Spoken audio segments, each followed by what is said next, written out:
Hi, my name is Vanessa Sperandio, and I'm the chair of the Board of Governors of the American Academy of Microbiology. I'm also the chair of the Department of Medical Microbiology and Immunology at the University of Wisconsin-Madison.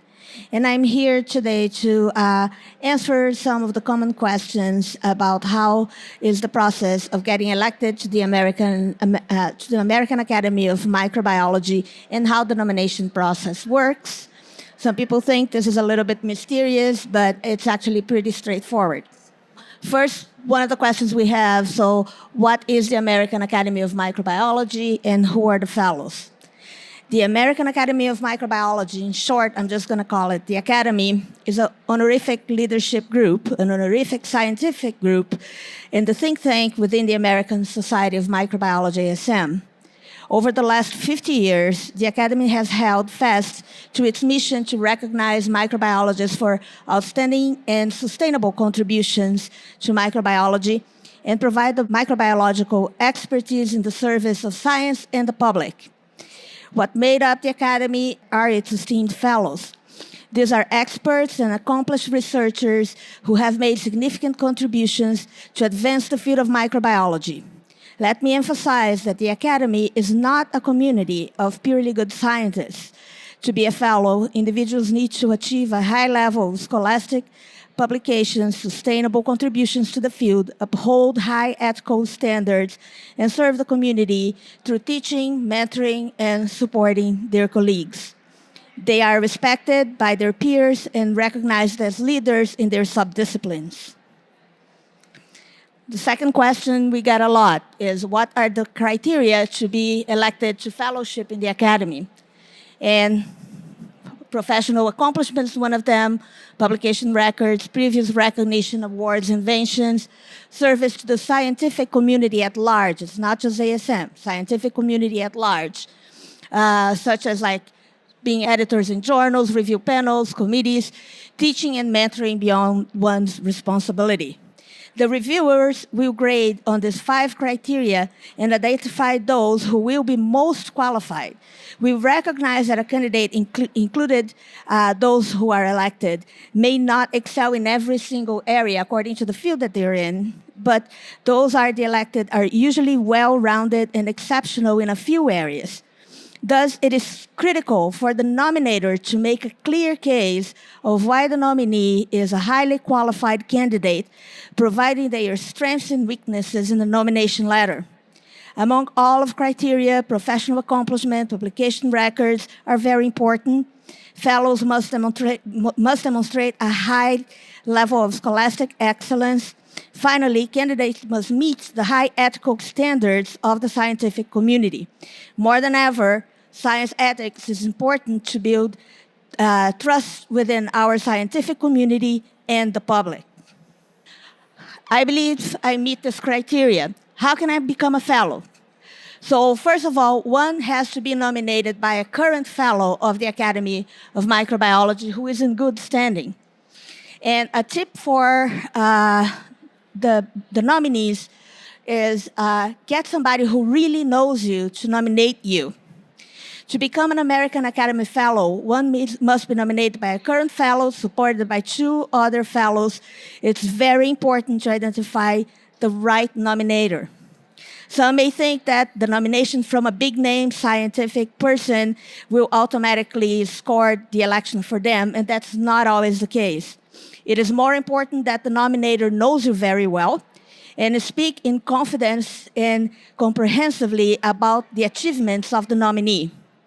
One common mistake in the nomination package is that the nominator and our supporters speak in general terms of the nominee accomplishments. As mentioned above, the letter of nomination and support must make a compelling case why the nominee not only meets the selection criteria, but also why they highly deserve to be a fellow. Note that the election to the American Fellowship is competitive. Thus, the nominee must be strong, and the case to support the nominee must be made very clearly. A tip for potential nominees: somebody from your institution who knows you very well would be a very good nominator. A close collaborator, somebody who you trained with, somebody who really knows and can explain why you are a strong candidate for fellowship. Question 4, when is the nomination period? Is the nomination process complicated? So the nomination process starts on August 1st, and it's open until October 1st. Needless to say, start early. Give yourself, the nominator, and your supporters time. Read and follow the instructions closely, and coordinate with the nominators, supporters, and yourself the nomination process. Nominating a candidate takes a good amount of effort regardless. So nominators should start the nomination early. Don't do this last minute. Following the instructions is critical.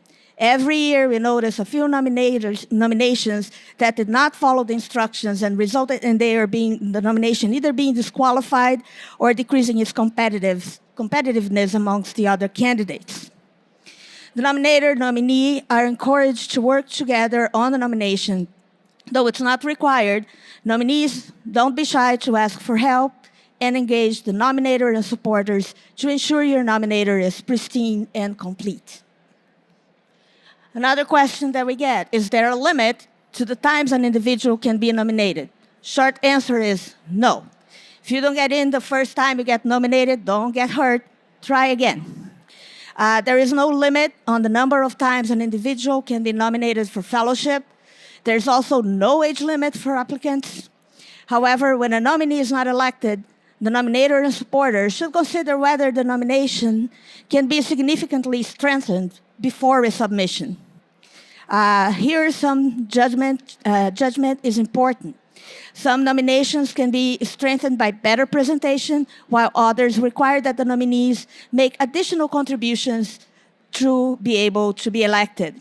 When an applicant is not elected, our advice is that the nominator and supporters to improve the strength of the application before submission. I also noticed that sometimes a candidate who was nominated is still very early in their career. So that decreases their competitiveness compared to the other candidates. So the nominators are encouraged to renominate the candidate again in a few next years. So the sustainable part of the contribution is important. Question number 6 that we always get, what does the review process look like? So each nominee is reviewed by 3 members of the subcommittee on elections. Those in question are discussed by the whole committee.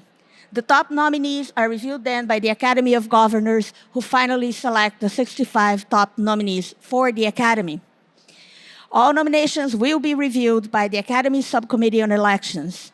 Each nominee is reviewed by at least 3 reviewers to ensure thorough evaluation. A selected set of highly recommended nominees will be sent forward to the Academy governors for the Phase 2 review.